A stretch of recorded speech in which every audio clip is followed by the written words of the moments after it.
أعوذ بالله من الشيطان الرجيم بسم الله الرحمن الرحيم اللهم صل على سيدنا محمد وعلى آله سيدنا محمد وسلم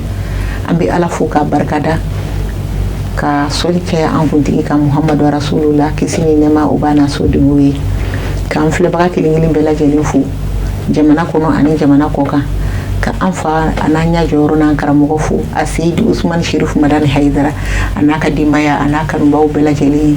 ɲɛ seleke naani kan'a la an ka foli bɛ aw ye an y'a fɔ cogo min na émission tako filanan ni y'an ye o kɛnɛ kɔnɔna la an n'an ka invité kelenw don an y'a yira u la ka fɔ an balimakɛ o ye Fuseni Jabate ale ye association pour l'appui aux veuves et aux orphelins dans la commune rurale de Jalakɔrɔba n'o bɛ Sikaso sira la o président don Fuseni an ka foli ni tani o b'a yɛrɛ ye kɛnɛ kɔnɔ o kɔfɛ an n'an balimamuso fana don Seyda Astan Kuyate n'ale fana ye présidente de l'association pour l'appui aux veuves et aux orphelins déshérités au Mali an ka foli bɛ a yɛrɛ fana ye an y'a yira aw la ka fɔ bi thème o bɛna boli fɛn min kan fête de Tabaski soutien aux veuves et aux orphelins pour une communauté plus épanouie célibat donba don nisɔndiya don don yafa ɲɔgɔnma don don ɲɔgɔn kanu don don célibat nafa tɛ fɔ ka ban nka o nisɔndiya lako dɔw bɛ se ka kɛ dɔw bolo nisɔngoya ye lako dɔw bɛ se k'a to seli bɛ bɔ seliya hukumu kɔnɔ mɔgɔ dɔw bolo ka sɔrɔ seli bɛ ka kɛ mais ale yɛrɛ bolo ale tɛ seli la o dɔ ye ni muso cɛ sabagatɔ ma jigi sɔrɔ a yɛrɛ la a miiri bɛ janya seli don a bɛ k'ale bolo i b'a fɔ seli tɛ a bɛ nisɔndiya ni mun ye dumuni t'a ka so a bɛ nisɔndiya ni mun ye a ka yatimɛdenw ma fini sɔrɔ a bɛ nisɔndiya ni mun ye hali mɔgɔ t'a kɔrɔ min bɛ gɛrɛ a la hakilina ɲuman na o ye fɛnw ye an kan k'an hakili to min na ni Ala ye mɔgɔ min bugɔ bɛɛ i fila min bugɔ o dɔ ye cɛ saya ye o dɔ ye fa saya ye o dɔ ye hali ba saya ye donc n'a kɛra an tɛ se ka ɲɔgɔn ka su lawuli Ala m'o se d'an ma m'o fɛrɛ d'an ma m'o dalilu d'an ma nka an bɛ se ka ɲɔgɔn hinɛ minɛ ka a ka se ka kun an na bonya ni karama kɔnɔ Ala waliɲuman dɔɔni kɔnɔ o dɔ ye nin waleya ninnu ye o hukumu kɔnɔna la an tɛna ko bila dagagerinda la an ye émission bila yɔrɔ min na wagati tɛmɛlen na n'o ye tɛmɛlen ye an bɛna continuer ni émission ye o yɔrɔ kelen na Fuseni munna e ka association kelen bɛ ka fɛn jumɛn de ɲɛsigi i ka association kelen bɛ ka fɛn jumɛn ɲɛsigi walima ka fɛn jumɛn labɛn walasa nin denbaya minnu ni u cɛw fatura walima nin denmisɛnnin minnu ni u faw fatura walasa ka dɛmɛ don olu ma kɛrɛnkɛrɛnnenya la seliba in hukumu kɔnɔna la. Ok. Mutu an b'a fɔ alhamdulilahi rabbil alamin an bɛ Ala fo ka Ala barika da i ka ɲininkali kɛcogo ɲuman na seli hukumu kɔnɔna la kɛrɛnkɛrɛnnenya ni seliba in na an tun ye labɛn sabati o ye ka dɛmɛ ɲini kɛrɛnkɛrɛnnenya la o ye misiko ye k'o bɔ sogo ko hami ni misi kɔnɔna la o ye kelen ye fini fɛnɛ ka sɛmɛfini ɲini k'a don walasa u kana se ka ɲɛbɔ denmisɛnnin tɔw fɛ u kana na fasaya dɔn o labɛn minnu tun sabatila an bolo an sera ka sa ci la ne baɲumankɛw sera ka a d'an ma. Ayiwa Ala ka baɲumankɛw karaba Seyda Asan o ɲininkali kelen n'o tɛnkuna e yɛrɛ la dun aw kɛlen bɛ ka labɛn jumɛnw de sabati seli hukumu kɔnɔna la ka bila denbayaw ɲɛ muso cɛ sabagatɔw bɛ denbaya min kɔnɔ ani yatimɛdenw bɛ denbaya min kɔnɔ aw kɛlen don ka labɛn de sabati dɛmɛ sira la. Matu ye ɲininkaliw la alhamdulillah ɲininkali diyara n ye kosɛbɛ komi n y'a f'i ye cogoya min na ne ka association sigira nin y'a san 7 ye a ye dɔɔni kɛ ɲɛnamaya kɔnɔna la an bɛ Ala fo k'a barika da baɲumankɛw bɛ yen an ye labɛn dɔɔni an bɛ Ala fo ka barika da n'o ye an ye labɛn dɔɔni sɔrɔ an ka yatimɛw ye ani an ka cɛ sabatɔmusow i n'a fɔ n y'a f'i ye cogoya min na an bɛ ICT u b'a fɔ ko Université Islamique and Culturelle Trust Université Islamique and Culturelle Trust voilà olu mɔgɔw an b'olu fo k'i barika da parce que o y'an ka association ta ɲina alhamdulillah u ye misi fɔlɔ proposé u y'a fɔ k'u ye misi 5 labila ne ka association ye min bɛ se ka se yatimɛw ma ani cɛ sabatɔmusow ko t'a bannen dɛ ko seli dugusɛjɛ ni dugusɛjɛ filanan k'u bɛ se ka weleweleda wɛrɛ bila an ka taa dɔ wɛrɛ minɛ tugun ka fara a kan awɔ an y'o proposition sɔrɔ olu fɛ ani fɛnɛ an ka bazandilaw bɛ yen nɔ komi n y'a f'i ye cogo min ne bɛ bɔ émission na sisan Baka Bacili ci bila ne ma kun El Hadji Baka Bacili ko ka taa bazin minɛ sale a ye bazin 114 de di Gesner a bɛɛ kala k'a di yatimɛw ma alhamdulillah ne kɔni bɛ Ala fo k'a barika da Amadu Bacili ye bazin dɔ di ma yatimɛden 6 a y'o ka bazin dɔ ne yɛrɛ bɛ wele k'a d'u ma a y'a di dɔrɔn y'a di pour que a bɛ kala ka bɛn a ma ne ka labɛn ye olu labɛn ninnu de ye alhamdulillah an bɛ Ala fo k'a barika da baɲumankɛ minnu bɛ hali bi an jigi b'aw kan a k'aw jija ka dɔ wɛrɛ fara yatimɛdenw ka dɛmɛ kan min ka se k'u bɔ misɛnmisɛn kɔnɔna la seli kɔnɔna la awɔ Matu ne kɔni bɛ Ala fo k'a barika da ayiwa mashallah Ala k'an ta kɛ ten sigida la denmisɛnninw olu fana ye jɔyɔrɔtigi belebelebaw ye sabula denmisɛnninw yɛrɛ dama olu bɛ ɲɔgɔn kan ko dɔn wa denmisɛnnin fana tuma dɔ la a ɲɛ tɛ mansaw ka sigicogo la a ɲɛ bɛ fɛn jumɛn na ni b'ale yɛrɛ n'i lafiya ale yɛrɛ n'i dun misali la yatimɛden min ma selimafini sɔrɔ o mago tɛ foyi la selimafini kɔ a dɔw yɛrɛ t'a dɔn ko fa t'u bolo denmisɛnnin minnu bɛ yen olu bɛ se ka jɔyɔrɔ jumɛn de ta u ka lafiya in kɔnɔna la walasa yatimɛdenw ka se ka lafiya ou bien walasa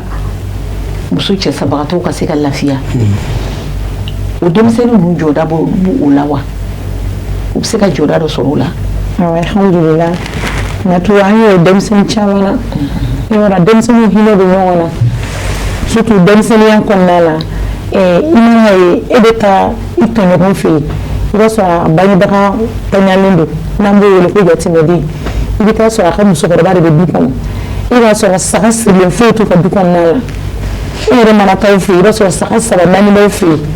i b'a sɔrɔ e fa ta bɛ e fa kɔrɔkɛ ta bɛ dɔgɔnin ta bɛ a dɔw la i b'a ye yatimɛden bɛ to misɛnmisɛn la olu bɛ se ka fɔ a fa ye ten papa ne taara Karim ninnu fɛ yen dɛ saga foyi t'u fɛ yen papa i tɛ dɔ bɔ an ka saga la an ka taa di Karim ninnu ma olu fana ka dɔ sɔrɔ i b'a ye denmisɛnninw bɛ ɲɔgɔn dɛmɛ ten fa fana automatiquement miiri bɛ taa k'a fɔ tiɲɛ don dɛ Karim fa Ala ye miniji dɔgɔya an ka hakili to a la a bɛ se k'a la bangebaga wele hali n'a ma saga di a na fɛn dɔ kɛ min bɛ se k'a to a fana hakili bɛ to denbaya la cogoya min na ka yatimɛden dusukun salon n'a ye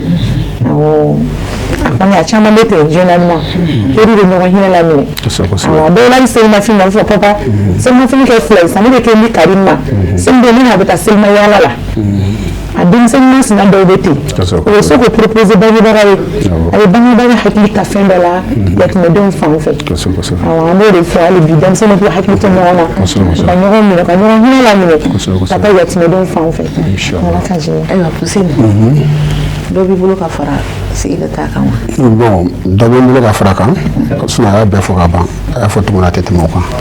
mais denmisɛnnin yɛrɛ ala ye denmisɛnnin dan a tɛ juguya dɔn a dusukun ka ɲi a ka di ala ye donc o hukumu kɔnɔna la ni cadre kɔnɔna la n'o ye seli ye u jɔda ka bon i n'a fɔ ale yɛrɛ bɔra k'a fɔ cogo min na denmisɛnnin fila n'aw bɛ teliya la donc ne ni mansa tanyana aw dun bɛ su tile ale a bɛ taa dumuni e b'a sɔrɔ kuma dɔ la ka taa dumuni kɛ aw fɛ yen ka sababu kɛ dumuni min bɛ sɔrɔ aw fɛ yen o tɛ sɔrɔ u fɛ yen denmisɛnninya t'i ɲɛ e b'a bolo sama jagoya la hali ni place bɛ seli dɔ k'a ka t'o dun jagoya la aw fɛ yen a b'o kɛ cogo min na seli fana hukumu kɔnɔna la ni a y'a ye selimafini t'a bolo a bɛ se ka kasi a fada la ou bien a ba da la ni se bɛ maa mun ye ne terikɛ bɛ yan fɛ a ma selifini sɔrɔ dɛ papa tɛ ɲama ou bien mama tɛ ɲama ou bien tonton tɛ ɲama e ka dɔ fɛ donc bɛ se k'o san k'a d'a ma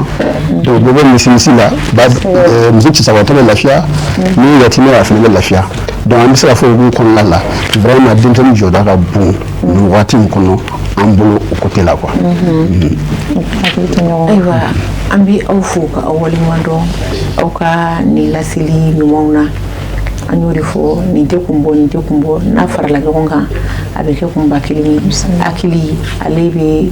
bɛɛ la hakili tɛ denmisɛnninya ko la a tɛ mɔgɔkɔrɔbaya ko la ala bɛ den dɔ di mɔgɔ ma a hakili ka bon ni ta ye ayiwa ni ala ye den di mɔgɔ min fana ma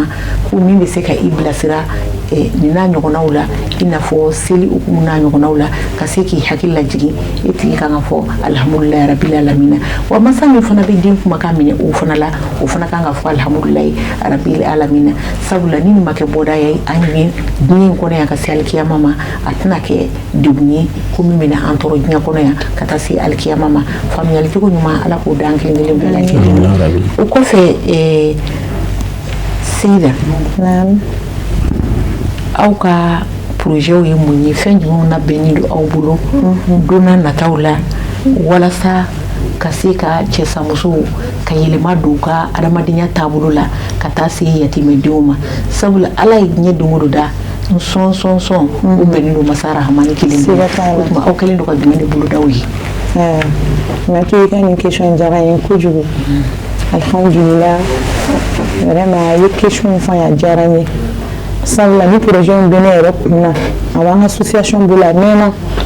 an bɛ ka projet in baara kɛ dɔɔni komi i yɛrɛ y'a fɔ cogoya min na nin tɛ kun bɔ n'i y'a fara ɲɔgɔn kan don dɔ a bɛ kɛ kunba kelen an ka association an ka fɛn sigilen don an bɛ dɔɔni minnu fara ɲɔgɔn kan an y'a essayer alhamdulillah an ye mansin ɲini n'a ye mansin ɲini n'a bɛ fɛ k'a cɛsabatɔ musow bɛɛ lajɛlen bolo don baara dɔ la n'a ye i bɛ se k'i yɛrɛ dɛmɛ n'a ye kosɛbɛ k'a fara u ka jagomisɛnnin tɔw kan an ye mansin ɲini ale ye safunɛ dilan mansin de ye ale bɛ production de kɛ safunɛ la ka safunɛw dilan ka kɛ carton na an y'o mansin de ɲini an y'an jija o la k'o sɔrɔ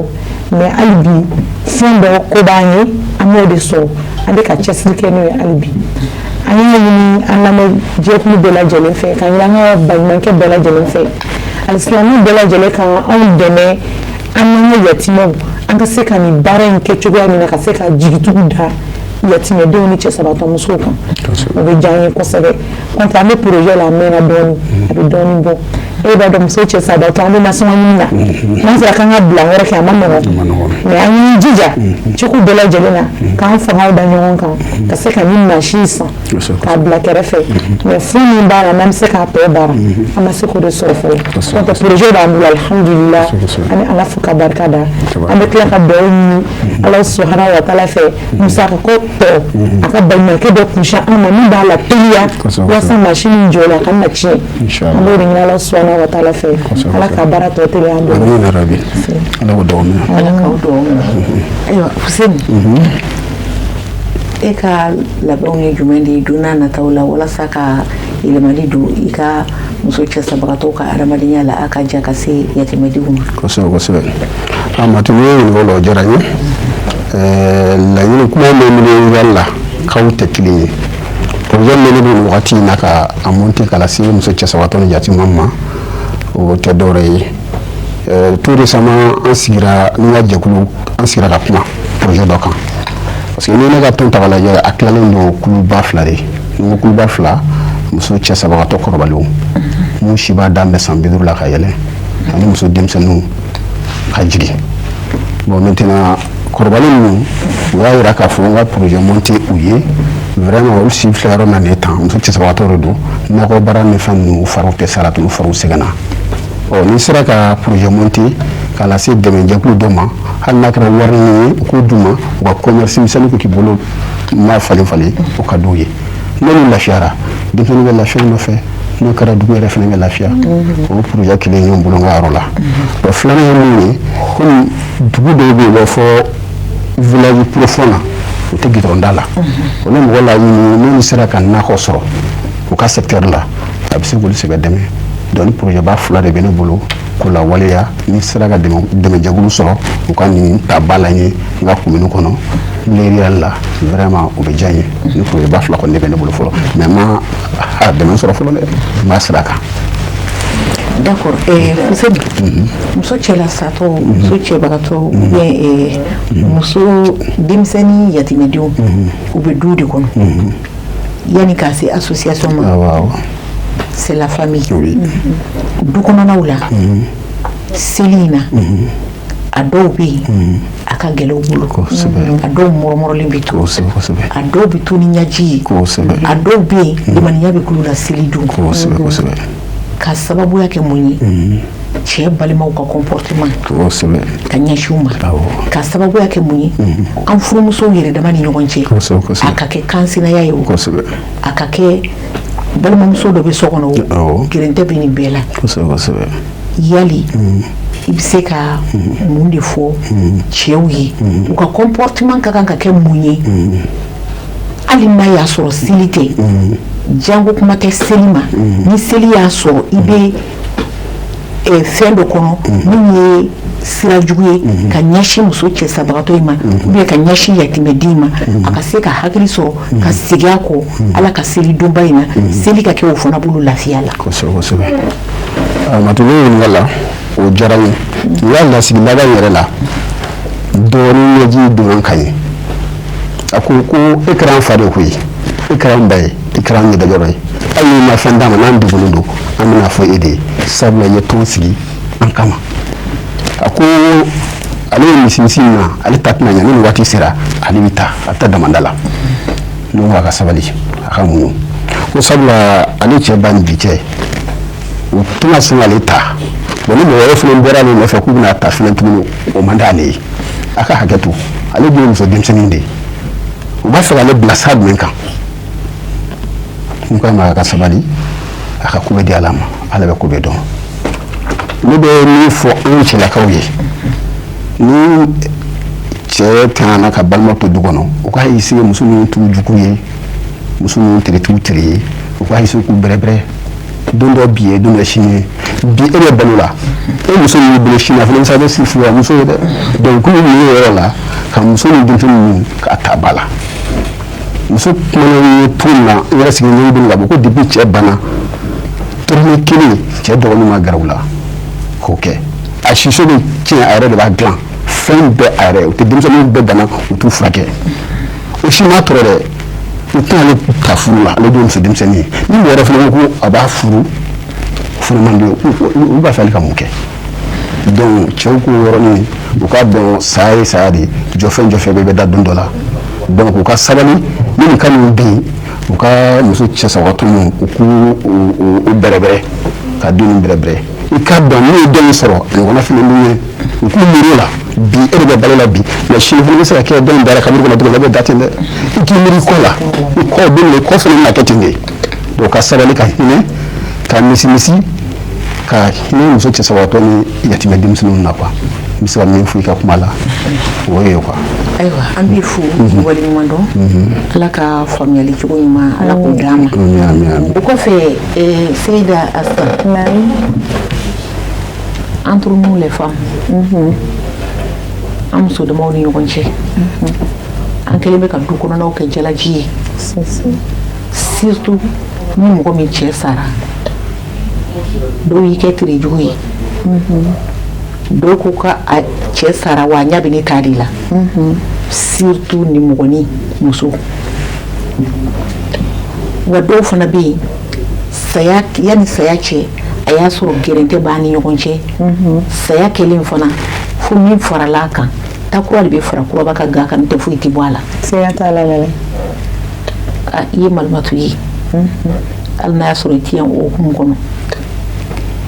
i bɛ se ka welewelekan jumɛn fɔ an balimamusow ye u ka sabali ala ma taa seli don in na an kana seli kɛ jalaji ye k'a sigi ɲɔgɔn da la an kana seli kunnaya ɲɔgɔn bolo an ka bɛn a la an tɛ se ka taa ka ɲɔgɔn to ni mɔgɔ mɔgɔ sigira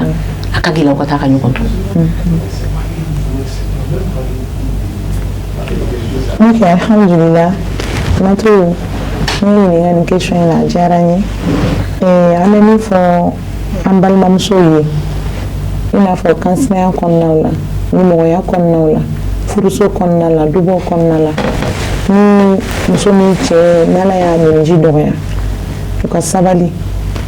u ka dɔn k'a fɔ jɔfɛn bɛɛ lajɛlen dafɛn de ye nin ye filiyatɔ ye bi nin ye cɛ sabatɔ muso e yɛrɛ i fana bɛ se ka taa i n'a fɔ i cɛ bɛ se ka taa cogoya min na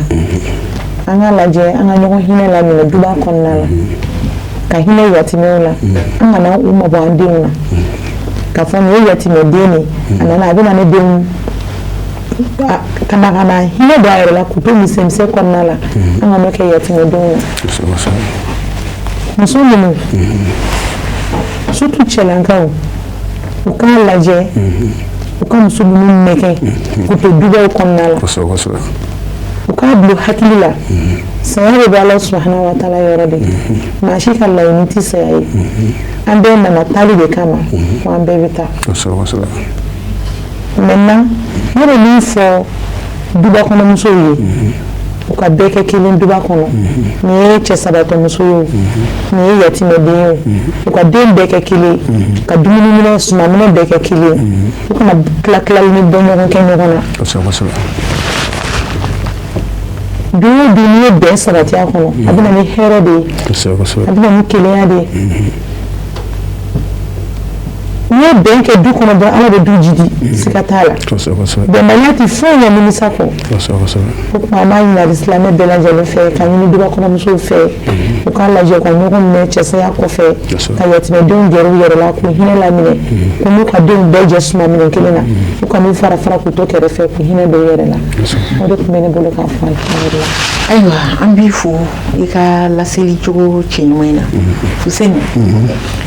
ayiwa i ye cɛ ye i ye denbatigi ye kosɛbɛ i ye balimatigi ye kosɛbɛ seli in na an balimakɛ minnu bɛ yen ala ye se k'u ye kosɛbɛ u balimakɛ fatura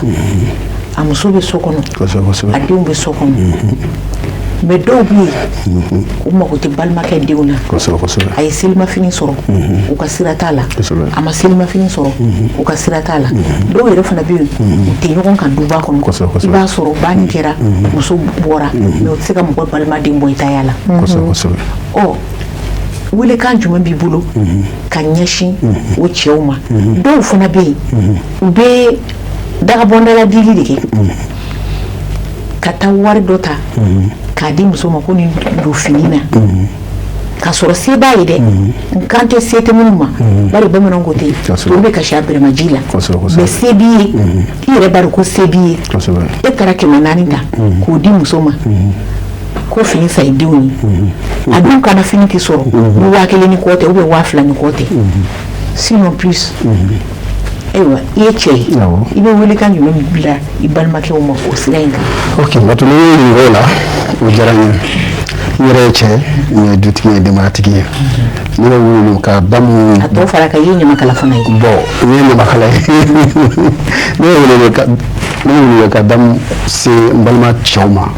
u ka sabali u ka hinɛ u ka dɔn don dɔ ye bi ye don dɔ ye sini ye bi ala ye se kɛ ye karisa de taara yani ka kɛ i yɛrɛ taw ye i jigi i yɛrɛ miiri fɔlɔ ka kɛ muso cɛ sabatɔ ni yatimɛ ni taw de ye n'a ma min fari k'a ko fanga la walahi ala t'i lajigi n'i dimin'o kan o ye kulu faya kulu ye ala b'i layɛlɛ yani ka min i yɛrɛ t'a la min b'i bolo fɔlɔ i miiri olu la fɔlɔ man ɲi i seko ni damayira o k'olu ye ala b'a dɔn k'i to sira kan ala t'i lajigi i bɛna miiri den taw la tɔmina wala ala b'a bɛ nɔgɔya bon don na hali ni e yɛrɛ fana ɲɛ tɛ yen da la i hinɛna i balimadenw na denw na cogo min na ni musow na cogo min na i kɔtabaga bɛ sɔrɔ i la i bannen kɔfɛ mais ne m'a miiri ka sabali ka hinɛ kɛ i ka da la i ka kɔlɔnjugu s'i yɛrɛ ɲɛ dɛ n'i y'a kɛ k'a juguya dis-toi que i ni tɛ yen don min na tɔ ninnu ka gɛlɛya sɔrɔ o gɛlɛya ɲɔgɔn bɛ i ta kan donc ne b'a ɲini balima bɛɛ lajɛlen fɛ balimacɛ bɛɛ nɔfɛ dutigi bɛɛ lajɛlen fɛ u b'i miiri nin yɔrɔ la u ka sabali u ka hinɛ u ka muso cɛ sabatɔ ni mago to u ka yatimɛdenw u k'u dun sɔn n'u bolo cɛ. ayiwa wagati sɛbɛkɔrɔ kurun na une minute i ka kumakuncɛ kuma ye fɛn jumɛn ye. bon ne ka kumakuncɛ kuma ye min ye o tɛ dɔwɛrɛ ye o ye delili sira de ye an b'a ɲini tɛmɛ i jira ko ni ɲamakala ye n'i b'a ɲini gouvernement fɛ nin tɔn minnu sigilen bɛ n'o ye muso cɛ sabatɔ ni yatimɛw dɛmɛni tɔnw de ye gouvernement k'i kɔfilɛ u la duguba kɔnɔla ani togoda la walasa u bɛ degun min kɔnɔ ni degun ka se ka wuli ka bɔ yen o dakɔnɔ fila de bɛ n fɛ k'a f'i ye a n'an filɛbaga bɛɛ lajɛlen. Jabate ayiwa baɲumankɛtɔn tulo b'i la ni ala sɔnna Seyida San wagati ale sɛbɛkɔrɔ kurun na n bɛ segin ka kuma kelen kan hali bi en tant que furumuso en tant que denba en tant que balimamuso i bɛ wele kan jumɛn bila an balimamusow ma an ka seli nɔgɔya ɲɔgɔn bolo k'an cɛw hakili lajigin u ka u hakili jɔ u balima taɲalenw ka denbaya la. kosɛbɛ alhamdulillah vraiment Matu ni kuma ɲɛnɛmaba de ye parce que maa o maa i bɛ dɛmɛ di i hakili la k'a bɛ bɔ a la de la a bɛ fara kan de siga foyi t'a la maa si tɛ di bɔ a la k'a tɛ di bɔn jɔn d'i ma o kuma t'a la ni min ɲini furumusow fɛ du kɔnɔna la hali bi u ka dusukuna hinɛ ta ka ɲɛsin yatimɛw ma ka dusukuna hinɛ ta ka ɲɛsin cɛ sabatɔmusow ma du kɔnɔna la u kana kɔlɔlɔ sugu la an ka da la k'a fɔ n bɛ segin kuma in kan hali bi diɲɛ in tɛ foyi ye an nana cogo min na wa an bɛɛ bɛ segin ten wagati kunkurunin de ye hadamadenya yɛrɛ ye cɛ ninnu taara cogoya min na k'u miiri ko den ninnu ye yatimɛw de ye u kana n'u taw bɔ ɲɔgɔn na waati bɛɛ lajɛlen na ni seli surunyara tan u ka cɛw hakili jigin e kɔrɔkɛ den ayiwa a n'a muso olu y'an fɛ dɛ e hakili t'olu la jumɛn na est ce que e ye selimafini dɔ labɛn wa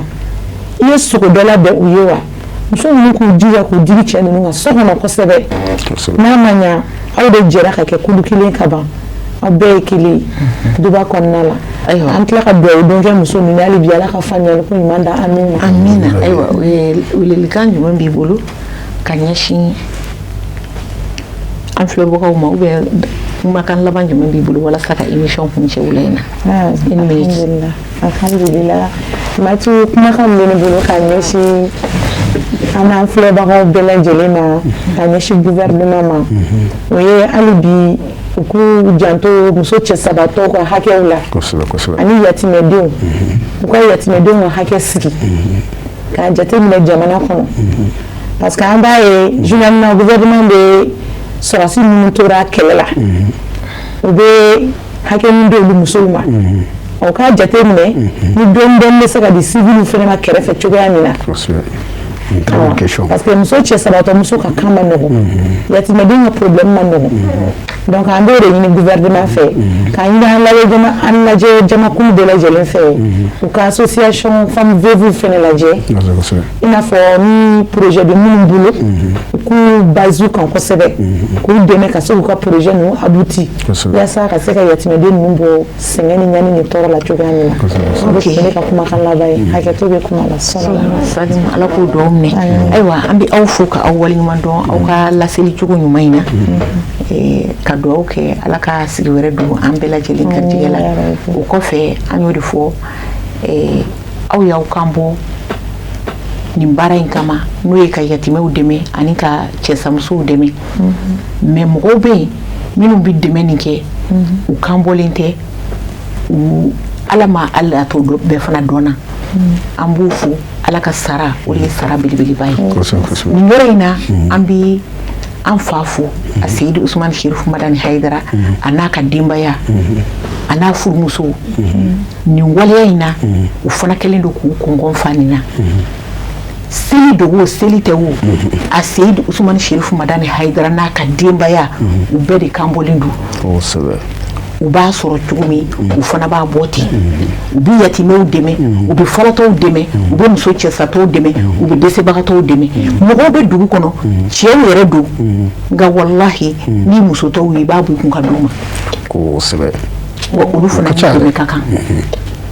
o tuma na an b'u yɛrɛ fo Cherifula a Seydi Usmane Cherif Madani Haidara n'a ka denbaya ni nin kɛnɛ in ɲɔgɔnna sigira n'an fana b'u fo an bɛ kɛ hasidi sabula ka d'a kan u fana bɛ baara min na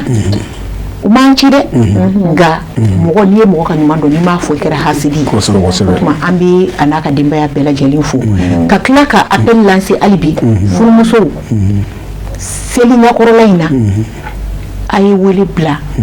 aw furucɛw ma ala ye hinɛni kɛ aw minnu ye ala ye nɛɛmani boli aw minnu cɛw kan nin wagati in kɔnɔna la a ye cɛw hakili lajigi balimamuso cɛsabagatɔw bɛ yen a y'u hakili lajigi balimakɛ dɛsɛbagatɔw bɛ yen a y'u hakili lajigi yatimɛw bɛ yen a y'u hakili lajigi sigida fantanw bɛ yen a y'u hakili lajigi n'aw m'u hakili lajigi diɲɛ ye kan ka ji de buga a bɛ kan ka wagati kunkurunin a bɛ fo n'a fɔra don min na e ma fɛn kɛ ala ye ala bɛ taa mun d'i ma ne bɔra kuma kɔnɔ